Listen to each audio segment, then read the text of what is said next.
Қайырлы күн барша көрермендер. Бүгін мен сіздерге қақпақ пен кесе арқылы есеп шығаруды көрсетемін. Қараймыз.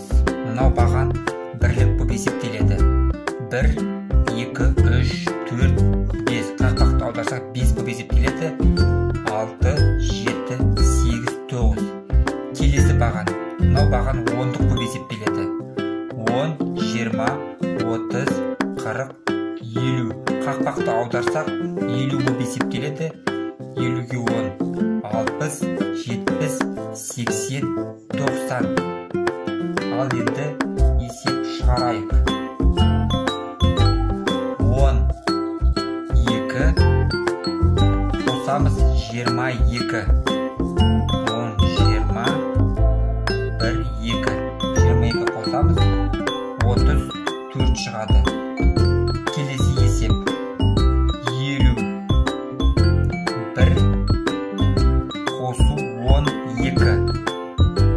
10, 2. 1, 2. 63 шығады.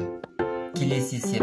62 қосу 31. 10, 20, 30. 1 қосамыз 93. 93 азайту 21.